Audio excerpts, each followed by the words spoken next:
우상이 가득한 세상 속에서 우리는 이라는 제목으로 말씀을 증거하겠습니다. 자, 먼저 사진 한 장 보실까요? 우리나라에 있는 가장 유명한 사찰 가운데 하나입니다. 혹시 이 사찰이 어디인지 아십니까? 경남 양산에 있는 통도사 정경입니다. 우리나라에서 첫 번째로 꼽는 최고의 사찰이죠. 특별히 이 통도사는 부처 사례가 있다고 하여 굉장히 유명하고 또 많은 사람들이 전국에서 찾아오는 곳이기도 합니다. 우리나라에는 통도사 외에도 많은 사찰들이 전국에 위치하고 있습니다. 이 전국의 사찰과 점집, 무당집에는 오늘도 빠짐없이 제사를 드리고 있습니다. 자기들이 섬기는 우상과 그 신들 앞에 음식을 차려놓고 절을 하며 경배를 하고 있는 겁니다. 외국인들은 이런 사찰의 웅장함과 제사들을 보며 굉장히 신기해합니다. 외국에서는 볼 수 없는 일들이기 때문이죠. 여러분은 이런 사찰들을 방문할 때마다 어떤 생각이 드십니까? 또 그곳에서 우상에게 매일 드려지는 제사들을 보며 어떤 느낌을 받습니까? 그냥 하나의 문화로 이해할까요? 아니면 절대 하면 안 되는 우상 숭배로 배격해야 할까요? 오늘 우리가 사는 현대사회는 첨단 과학의 기술로 인하여 우주를 정복하기 위하여 경쟁을 벌이고 있는 시대입니다. 그런데 다른 한편으로는 이방 종교나 미신을 좇는 수많은 사람들도 여전히 존재하고 있습니다. 우리는 지금 물질 만능주의 시대에 살고 있습니다. 이러한 가치관을 가지고 물질에 눈이 어두운 사람들이 쾌락을 누리기 위해서라면 그 어떤 것도 아끼지 않습니다. 서슴지 않습니다. 내가 즐거울 수만 있다면, 내가 쾌락을 누릴 수만 있다면, 내가 유익한 것을 얻을 수만 있다면 어떤 것도 어떤 대가도 치를 마음을 가지고 사는 시대입니다. 이런 세상에서 예수님을 믿는 우리가 세상의 쾌락을 따라 살며 동일하게 즐거움 속에 빠져 있고 육체의 정욕, 이생의 자랑, 그리고 안목의 정욕에 빠져 살고 있다면 이 역시 우상 숭배에 빠져 있는 것입니다. 즐거움이 나쁜 것은 아닙니다. 누리는 것이 나쁜 것은 아닙니다. 그러나 그것에 빠져 있고 그것이 목적이 되고 그것을 위해서 내 인생을 살고 있다면 그것이 바로 우상 숭배라고 성경은 정의합니다. 그렇다면 우리 그리스도인들이 우상이 가득한 이 세상에서 어떤 마음으로, 어떤 자세로 살아가야 할까요? 데살로니가와 베레아에서 복음을 전하여 큰 성과를 거둔 바울은 핍박을 피해서 아테네로 오게 되었습니다. 이 아테네는 BC 5세기 이래로 가장 주요한 도시국가였습니다. 로마에 합병된 후에도 아테네는 당당한 지적 독립성과 자유도시로서의 특권을 누리고 있었습니다. 이 도시에는 문화, 예술, 문학, 웅변이 성행했고 특별히 이 아테네는 종교와 철학의 중심지였습니다. 종교의 중심지였던 이 아테네에는 어디에나 신전이 가득했고 공적인 우상만도 3만 개 이상이 되어서 아테네에서는 사람의 수보다 우상의 수가 더 많다고 말할 정도였습니다. 본문에서도 바울은 온 성에 우상이 가득한 것을 보았다고 기록합니다. 자, 16절에 바울이 아덴에서 저희를 기다리다가 온 성에 우상이 가득한 것을 보고 마음에 분하여 그랬습니다. 거기에는 수많은 신전, 사당, 신상, 제단들이 늘비에 있었습니다. 바레토논 신전에서만도 3만 개 이상의 신상이 있었고 특별히 금과 상아로 된 거대한 아테네 여신상이 있었는데 이 여신상의 번쩍이는 창끝은 64km가 떨어진 곳에서도 볼 수 있었다고 합니다. 그 외에도 그 도시의 수호신인 아폴로의 상, 주피터, 비너스, 머큐리, 바카스, 넵툰, 다이아나 등 수많은 상들이 거리 곳곳마다 장소마다 즐비하여 있었습니다. 그것들은 금과 은과 상화와 노쇠와 대리석으로 만들어졌고 헬라에 가장 솜씨 있다고 자랑하는 조각가들이 만들다 보니 사람들마다 그 상들을 보며 우아하고 아름답다고 감탄할 정도였습니다. 그러나 이처럼 겉보기에는 대단한 종교적인 도시였고 수많은 우상들이 가득하였지만 영적으로 보면 기아 상태에 빠져 있었습니다. 그 어디에도 진리는, 생명은 없었던 겁니다. 아테네는 또한 지식인들과 철학자들을 매료시키는 학문의 중심지이기도 했습니다. 아테네는 인류 역사상 유명한 소크라테스, 플라톤, 아리스토텔레스 등의 고향이기도 했습니다. 그들의 철학 체계가 얼마나 완벽하고 유명했던지 현대의 철학가들도 당시의 철학가들이 세워놓은 이 체계를 넘지 못할 정도라고 말하고 있습니다. 이처럼 아테네는 학문적으로도 최고의 수준을 자랑하는 지적인 자부심이 대단했던 도시였습니다. 바울이 도착한 곳이 바로 이 아테네입니다. 그런데 바울은 회심하기 전에 헬라 철학과 히브리 종교를 철저히 배운 사람이었기에 헬라 철학에 능통한 학자이기도 했습니다. 그러한 바울에게 이 아테네는 매우 흥미롭고 어찌 보면 흥분되기까지 했던 도시였음에 틀림없습니다. 바울은 베레아를 떠나면서 실라와 디모데에게 자기가 가고자 하는 이 아테네로 오라고 하였지만 아직 도착하지 않은 상태였고 혼자 있었던 이 바울은 흥미로운 이 도시를 돌아보기를 시작했습니다. 그런데 이 도시에서 바울이 발견한 것은 온 성에 우상이 가득했다는 겁니다. 심지어는 알지 못하는 신에게라고 써놓은 제단까지 발견하게 됐습니다. 자, 이 도시를 둘러본 바울의 소감은 어땠을까요? 다시 한번 16절에 보면 온 성에 우상이 가득한 것을 보고 마음에 분노하여 그랬습니다. 왜 그 도시를 바라보고 우상이 많은 것들을 보며 바울은 분노했을까요? 그것은 마땅히 하나님께서 받으셔야 할 영광을 헛된 우상들에게 돌리고 있었기 때문입니다. 하나님은 이 세상을 창조하신 분이요 역사를 운행하시는 분이요 개인의 인생사까지 계획하시고 가장 선하게 인도하시는 분이시므로 이 땅에 존재하는 모든 생명과 창조물은 하나님을 영화롭게 하고 영광을 돌리는 것이 마땅한데 이 도시에 있는 모든 사람들은 그 하나님을 결코 생각지 아니하고 헛된 우상에게 모든 영광을 돌리고 있었기 때문입니다. 그래서 바울은 마음에 분노가 가득했던 겁니다. 이것은 비느하스가 범죄한 동족들을 향하여 가졌던 거룩한 분노였고 엘리야가 바알과 아세라 선지자들을 향하여 가졌던 거룩한 분노였습니다. 이 분노는 단순히 화가 나고 성질난 것이 아니라 우상 숭배하는 죄악으로 가득한 세상을 향한 하나님의 마음이기도 했습니다. 하나님은 이 세상을 창조하시고 영광 받으시기를 원하셨습니다. 내가 이 백성을 지으면 나의 찬송을 부르게 하려 함이니라. 세상을 창조한 목적이 분명히 기록되어 있습니다. 그런데 이 세상이 하나님이 아닌 우상에 가득하고 모든 사람들의 마음과 시선이 하나님이 아닌 우상에게 향하여 있기에 어쩌면 이 바울의 마음속의 이 거룩한 분노는 하나님의 마음을 표현하는 것이라고도 볼 수 있습니다. 아니 어쩌면 세상의 온갖 죄악과 우상이 가득한 것을 보며 거룩한 분노를 가져야 될 그리스도인의 마음을 오늘 바울이 대신하여 표현해 준 것이기도 합니다. 그렇다면 이 아테네의 우상이 가득한 것을 보고 분노한 바울이 취한 행동은 뭘까요? 자, 17절에 우리 같이 한번 읽겠습니다.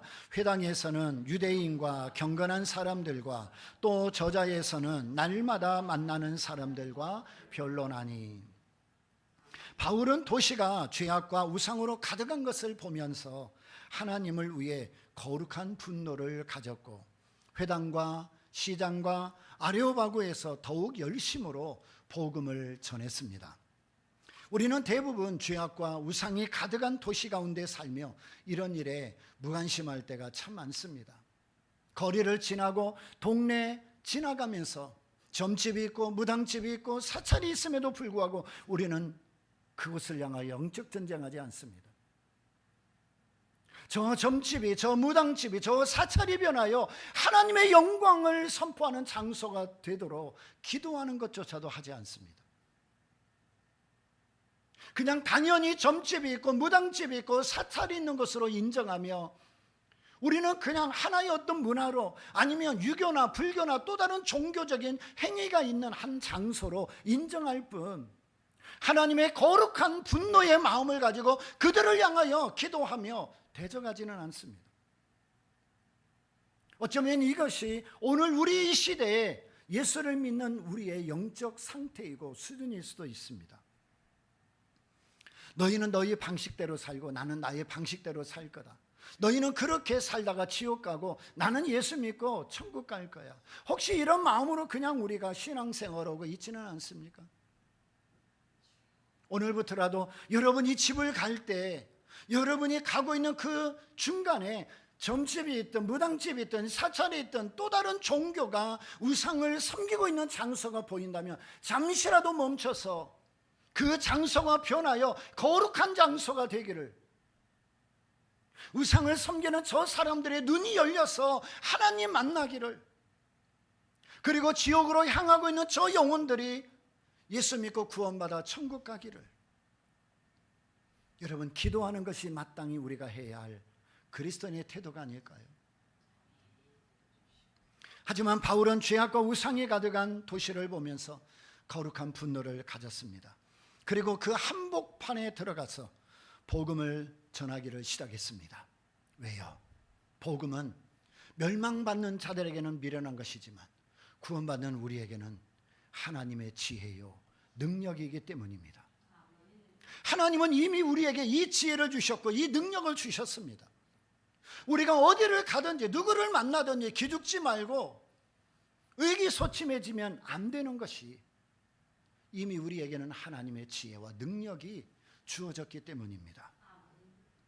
여러분 세상의 한복판에서 여러분이 그리스도인으로 살 때 여러분 자신을 감추지 마십시오. 의기소침해지지 마십시오. 기죽지 마십시오. 우리가 기죽고 의기소침해지는 것은 전능하신 하나님을 무능한 신으로 만드는 행동일 뿐입니다. 하나님은 천지를 창조하신 분입니다. 하나님은 전지전능하신 분입니다. 하나님은 능치 못함이 없으신 분입니다. 하나님은 이 세상 그 어떤 것과도 비교할 수 없는 강하신 분이십니다. 여러분 절대 기죽지 마십시오. 예수 믿는 거 부끄러워하거나 여러분 침묵하지 마십시오. 좀 당당히 여러분이 믿는 그 하나님이 어떤 분이심을 알고 있다면, 그분이 정말 창조주요, 그분이 정말 전지전능하고 그분이 정말 영광에 계신 분이요, 그분이 온 땅을 다스리는 분임을 확신한다면 여러분이 어느 곳에서 누구를 만나든지 당당하게 나는 예수 믿습니다, 나는 교회 다닙니다, 나는 기독교인입니다, 여러분 말할 수 있어야 되는 거죠. 사무엘상 5장에 보면 이스라엘과 블레셋이 전쟁을 했는데 이 이스라엘이 크게 패하여서 하나님의 궤를 빼앗기고 말았습니다. 이 블레셋 사람들이 하나님의 궤를 빼앗아 가지고 자신들이 섬기는 신당인 다곤 신당에 하나님의 궤를 갖다 놓았습니다.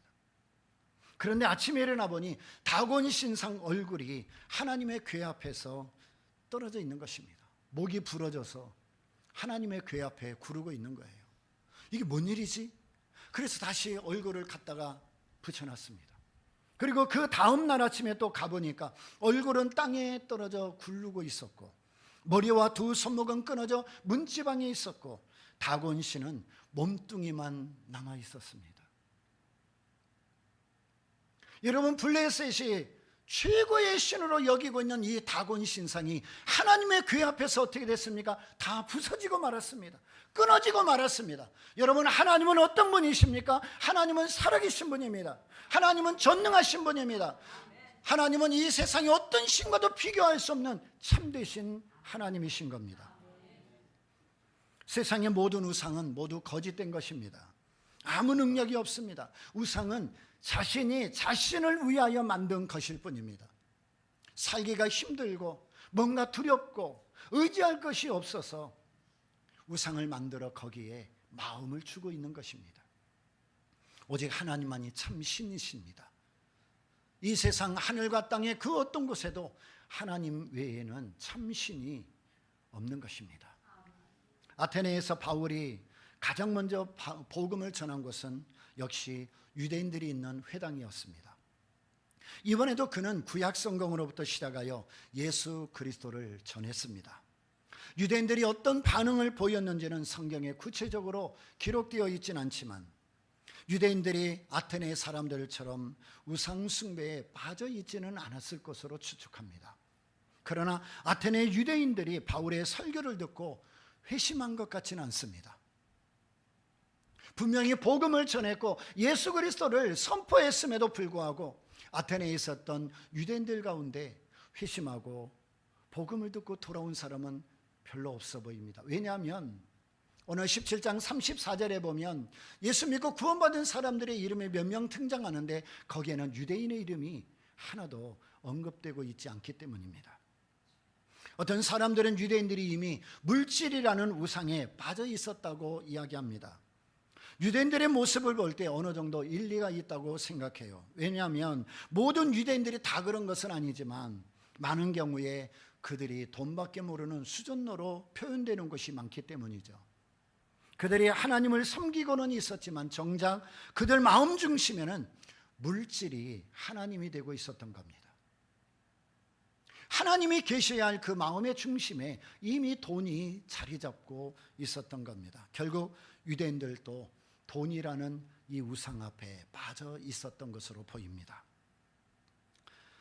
현대를 살아가는 사람들에게 가장 강력한 우상은 뭘까요? 두말할 것 없이 돈입니다. 돈보다 강한 우상은 없습니다. 얼마나 많은 사람들이 돈을 숭배하고 사랑하며 거기에 빠져 있는지 모릅니다. 부인할지는 모르겠지만 돈이 인생의 목적입니다. 성공이 인생의 목적입니다. 부귀가 인생의 목적입니다. 건강이 인생의 목적입니다. 그런데 모든 사람들이 이야기하는 그 인생의 목적을 다 나열해 놓고 가만히 꿰뚫어 보면 그 중심에 돈이라는 것이 있는 걸 알게 돼요. 돈으로부터 파생된 모든 것들이 인생의 목적이 되어버린 겁니다. 어쩌면 주일마다 교회 나오는 성도들 중에는 예배를 드린다고 오르기는 하지만 그 마음에 돈이 자리를 잡고 있고 관심 거기에 빠져 있는 분이 있을 수도 있어요.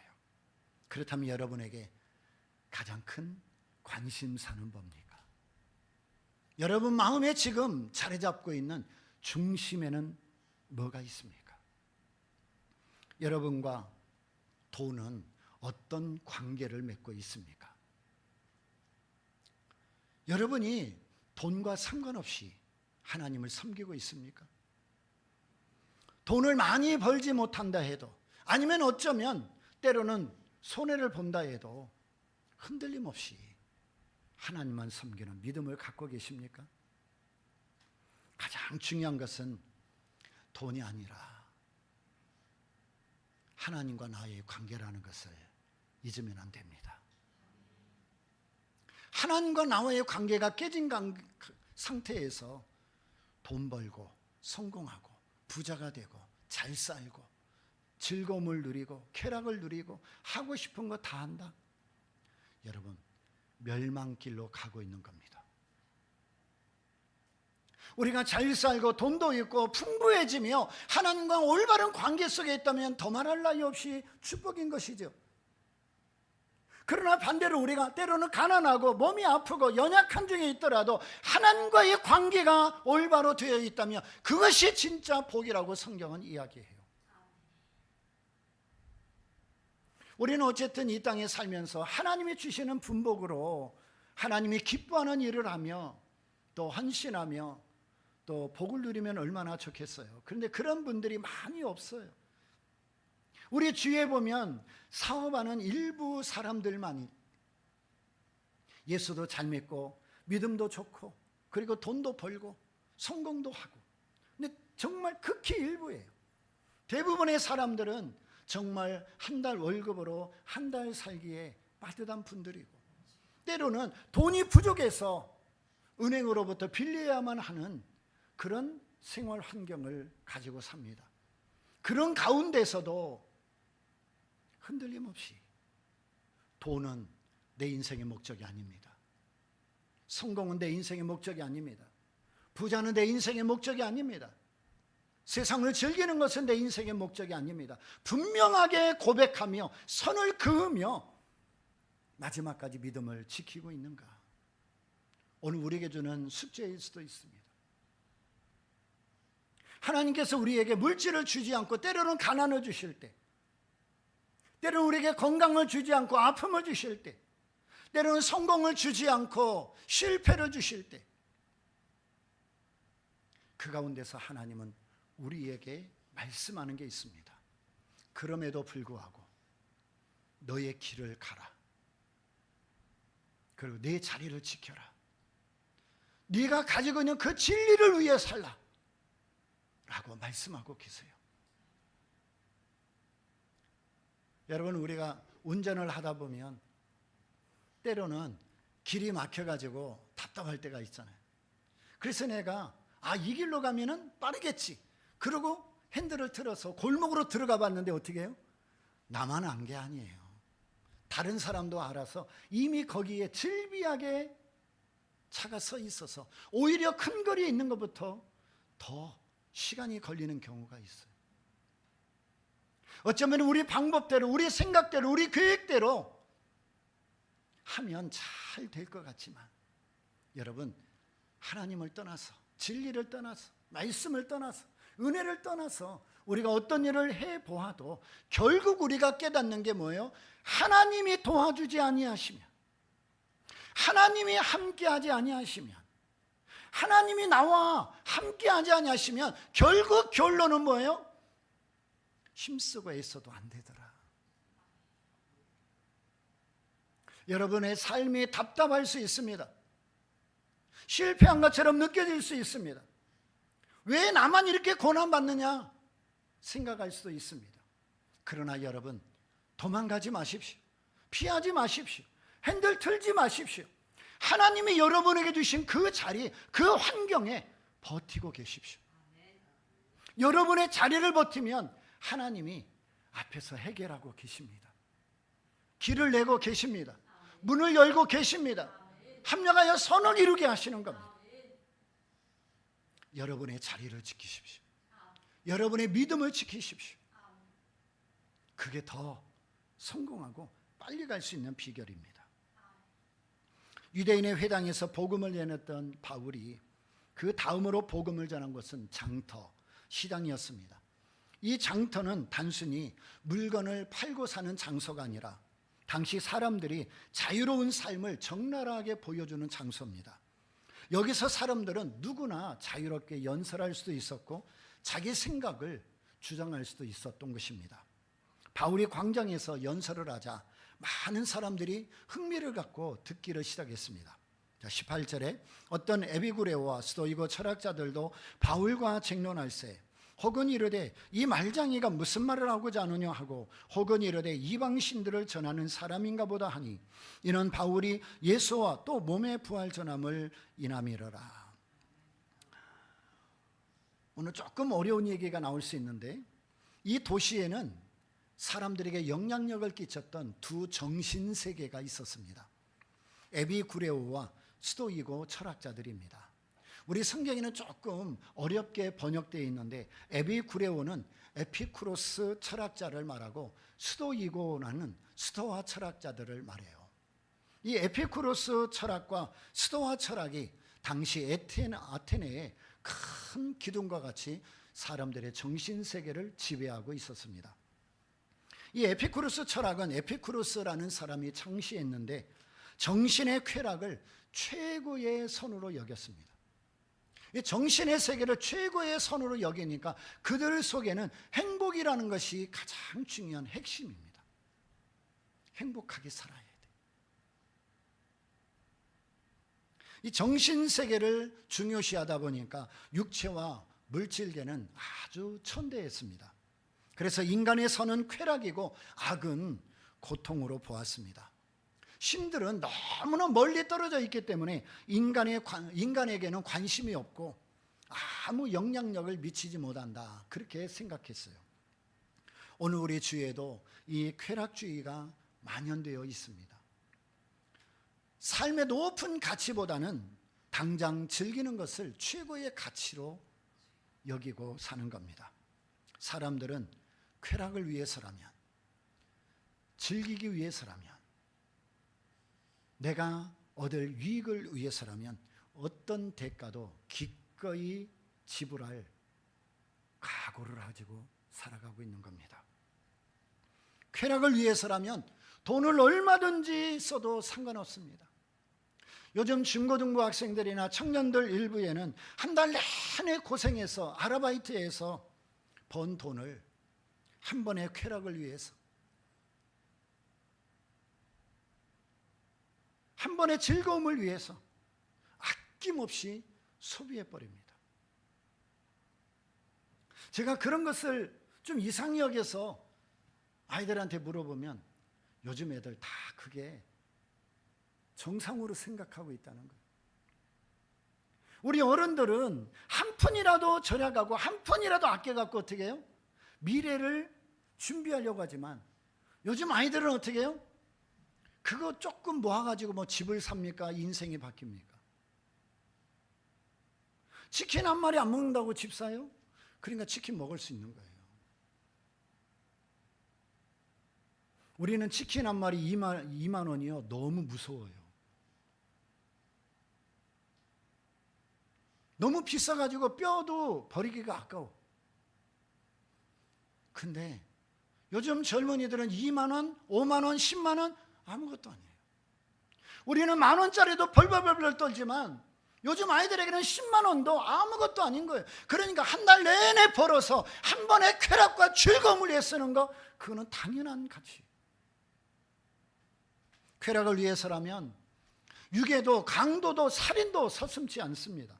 쾌락을 위해서라면 입에 담지 못할 짓까지도 서슴지 않습니다.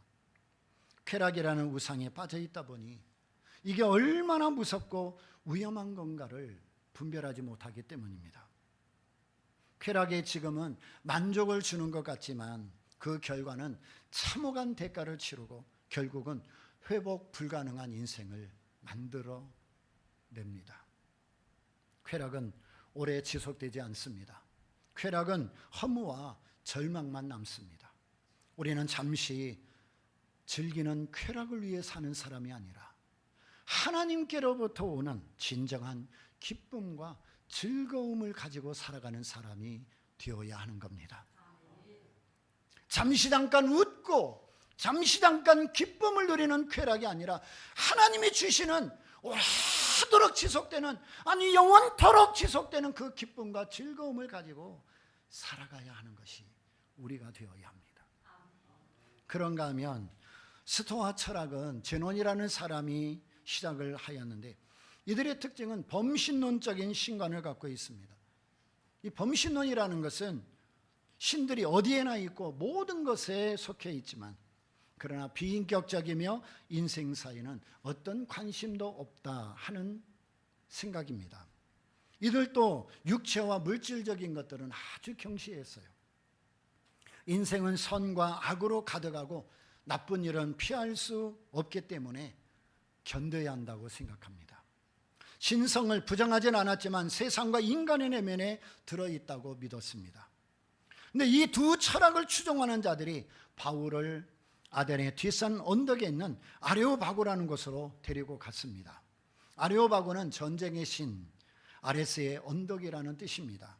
이곳은 토론의 장으로도 아주 유명한 곳이고 누구든지 새로운 사상이나 철학을 소개할 때 이 토론의 장에 와서 마음껏 이야기할 수 있는 곳이기도 합니다. 이 아레오바고 광장은 변론하기 좋아하는 사람들로 가득 차 있습니다. 인간들에게는 누구나 지적 호기심이 있죠. 한 가지라도 알고 싶고 배우고 싶어 합니다. 겉으로는 교양이 있어 보이고 철학적으로 보여도 그 안에 들어가면 나는 그래도 너보다는 나아 하는 그런 지적 유의에 빠진 사람들이 대부분입니다. 참된 진리에 귀를 기울이기보다는 괴팍한 논리를 펼치기 좋아하고 그런 것들을 가지고 서로 논쟁하는 것으로 시간을 보내는 거예요. 어른들로 말하면 쓸데없는 짓을 하고 있는 거예요. 답도 없고 해답도 없는 쓸데없는 짓을 하는 거예요. 아마 우리 부모님 세대가 그 장소에 있었다면 빗자루 들고 와갖고 다 내리치면서 쓸데없는 짓 하지 말고 집에 가서 밥이나 욕할 뻔했네. 밥이나 먹고 잠이나 자라 그랬을 거예요. 근데 이들은 나중에 자기들의 그 단편적인 지식 때문에 교만해져 가지고 그 지식 때문에, 그 지식이라는 우상 때문에 하나님을 믿지 못하는 거예요. 내 머릿속에 있는 지식, 얄팍한 지식, 단순한 지식이 우상이 돼가지고 하나님을 믿지 못해요. 받아들이질 못해요. 오늘 보면 18절에 보면 그래서 어떤 사람은 바울을 향하여 말쟁이라고까지도 핀잔을 줘요. 근데 이 말쟁이, 이게 아덴을 표현하는 가장 직접적인 이야기입니다. 그 아레오바고 광장은 말쟁이들로 가득 차 있는 곳입니다. 겉으로는 철학을 논하고 고상하고 교養있는 척하지만 실상은 답도 없는 말을 가지고 서로 논쟁하는 말쟁이들이 가득했던 것입니다. 그렇다면 당시에 최고의 지성인들이 어떻게 이처럼 우상에 빠질 수 있었을까? 여러분, 실제로 대학가에 점술하는 가게들이 언제나 호황을 누리고 있다는 거 아세요? 배울 만큼 배운 사람들이 결혼할 때 사주 보고 궁합 보는 거 아세요? 사업을 시작할 때 뭐 해요? 고사 지내죠. 새로운 차를 사고 나면 어떻게 해요? 고사 지내죠. 인공위성을 발사할 때도요, 고사를 지내는 상황입니다. 심지어는 믿는 사람들도 회사에서 직원들 모아놓고 고사 지내는 일들이 비일비재합니다. 근데 실제로 세계 최고의 천재들과 과학의 최첨단을 자랑하는 미 항공우주국이라는 나사에서도 우주선을 띄우기 전에 고사 지낸다는 거 아십니까? 참 아이러니합니다. 이것은 지식인이라는 현대인들도 예외 없이 다 우상 숭배에 빠져 있다는 사실을 보여줍니다. 자, 바울은 지적으로 엘리트 의식으로 가득 찬 사람들에게 설교를 시작했습니다. 그동안 회당에서 말씀을 전할 때와는 분위기가 전혀 다른 겁니다. 그러면 바울은 이 우상 숭배자들에게 무슨 말을 했을까? 지적인 교만에 가득 차고 우상을 섬기고 자기들이 최고의 지성인이라고 말하는 사람들 앞에 여러분, 무슨 말을 해야 그들이 설득이 될까요? 아마 우리는 복잡한 생각을 할 거예요. 그런데 오늘 본문 18절에 보면 바울은 예수님과 그의 몸에 부활을 전했다고 말합니다. 한마디로 뭘 전한 거예요? 복음을 전한 거예요. 진리를 전한 거예요. 원색적인 복음, 원색적인 진리를 그들 앞에 선포한 겁니다. 민주주의의 요람, 문화와 예술의 중심지, 철학과 지식의 중심지라는 대단한 자부심을 가지고 있는 이 아테네, 여러분, 실상은 죽은 도시였던 거죠. 그래서 바울이 이 영적으로 죽은 도시, 교만이 가득한 도시, 아무것도 아닌 거짓된 우상에 절하고 섬기고 있는 이 사람들을 보면서 그 어떤 것도 설득되지 않고 그 어떤 것을 전해도 소용없는 겁니다. 그러니까 원색적인 복음인 예수를 전하고 그가 십자가에 죽으시고 다시 부활하셨다는 것을 그 순간 그들에게 선포한 겁니다. 여러분, 우리가 세상에 나가서 많은 사람들을 만나서 때로는 예수 믿는 사람도 만나지만 어쩌면 안 믿는 사람 더 많이 만나잖아요. 그들이 여러분들에게 야, 교회 다니는 거 어떠냐? 신앙생활하는 거 어떠냐? 네가 믿는 하나님은 어떤 분이야?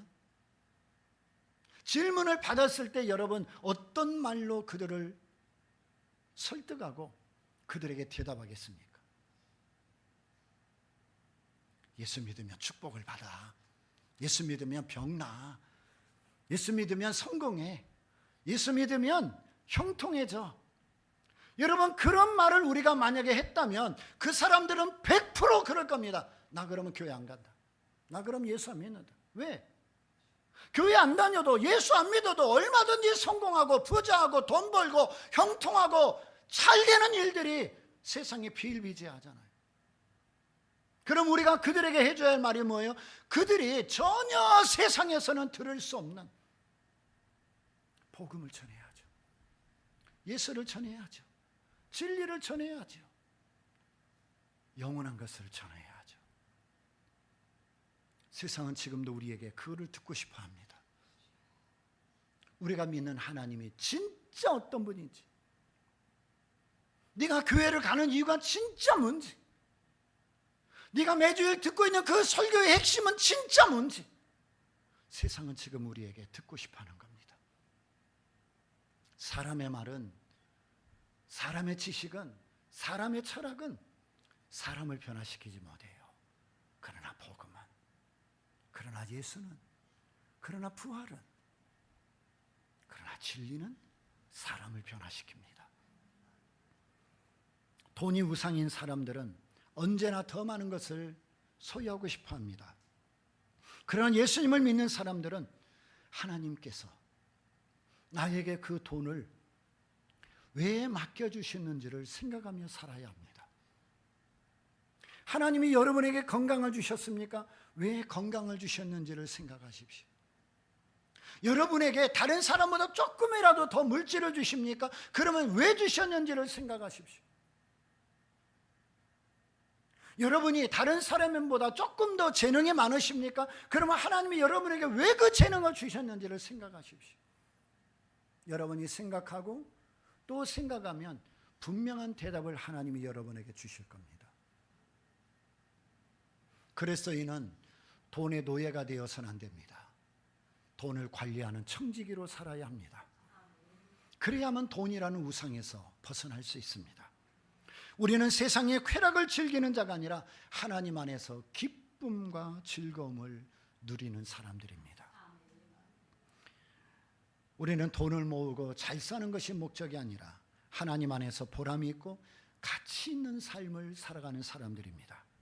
우리는 많이 배우고 뛰어난 지식을 자랑하는 교만한 사람이 아니라 전능하신 하나님 앞에서 내 지식의 한계를 인정하고 겸손하게 살아가는 사람들입니다.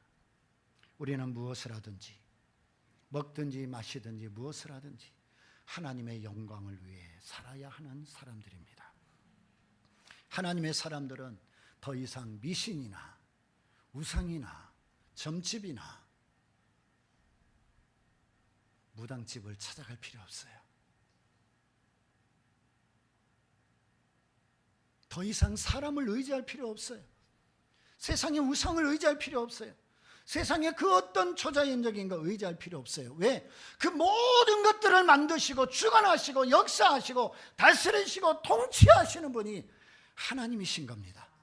근데 그 하나님을 누가 믿어요? 우리가 믿는 것입니다.